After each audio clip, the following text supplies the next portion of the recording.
To listen to the media in this country, you would think that these are the biggest stories in America.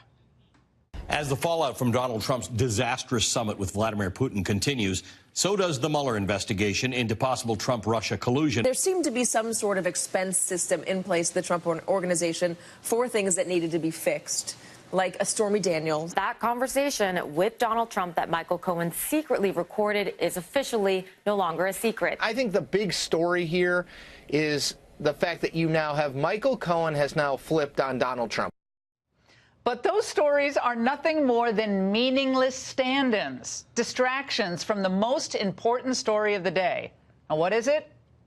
America's winning again because we have a president with guts. On defense, on manufacturing, our culture, trade. Few presidents have fought the way Trump has. Even his former GOP foes have had to concede the obvious. Here's Marco Rubio on Trump's interactions with China. On a broader scale, I don't know of any administration that's confronted China's cheating more than this administration has, to be fair. Trump has steadfastly refused to cede America's preeminence to the communist regime of China. But remember, China already has a $23.2 trillion economy, which is almost $4 trillion more than our own. But with tough tariffs and blunt talk, he has now brought China to the negotiating table. That is a very good thing. And just today, the president met with EU Commission President to discuss trade. After Trump boosted tariffs on certain EU goods to create a fair situation for American manufacturers, the EU retaliated with tariffs of its own. But today, they were all singing a different tune. We agreed today, first of all, to work together towards zero tariffs, zero non-tariff barriers, and zero subsidies on non-auto industrial goods. We will also work to reduce barriers and increase trade in services, chemicals, pharmaceuticals, medical products, as well as soybeans. It will also make trade fairer and more reciprocal. When I was invited by the president to the White House, I had one intention.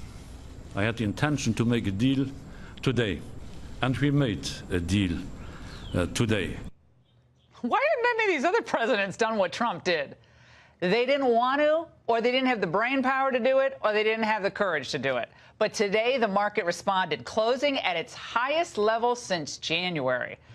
And this kind of advance wouldn't have been possible if Trump had not raised the issue and raised the ante with the EU all along. The market is soaring. Wages are beginning, ever so slowly, to rise. In fact, 213,000 jobs have been added here just last month due to Trump's policies. GDP growth is strong with an expected huge number this Friday. Bottom line, it is a great time to be an American, someone who's working, who wants a job. And to top it all off, the president's Hire American initiative has started to produce results. There was a 41% increase in denials of high-skilled H-1B visa applicants between the third and fourth quarter. That helps American citizens over foreign workers in the job market. It's about time. And the president is doing all of this while battling the deep state, the unfair media, of course, all the international bureaucrats we've come to know and love, and establishment politicians here in Washington. And there are some congressmen who, despite all this great news, just refuse to get the memo that, the Bush era is over. I don't support tariffs. I think tariffs are taxes. And I think there are better tools that we can use to hold abusers of trade laws and countries that perpetuate unfair trade practices. I think there are better tools to use to get them to play fairly. I have a question. If those magic tools were out there, why weren't they used before? But what tools? I was looking at the toolbox. Where are they? And let's remember what some other experts in Congress were recently saying about the tariffs. A wildly swung bat that is hitting our closest allies in a way that harms our national security, harms our chances at better trade deals. I just think there's so much collateral damage. I think it's a very risky and dangerous strategy. This is an abuse of presidential authority. It's an abuse of presidential authority. Well, once again, guess what? They're wrong. Trump stood for America with a tool that every president has used in one form or another, and our economic competitors ended up doing the thing that he predicted they'd do. They came to the table, they started listening, and they made concessions. More are coming, by the way. So rather than taking potshots at the president, Republicans should be celebrating and promoting this approach to trade in the economy, the Trump agenda. It's also their clearest path to victory in the midterms. Which reminds me, by the way, a word of caution for this president at the same time. We got to talk straight here with all the good news, also a word of caution.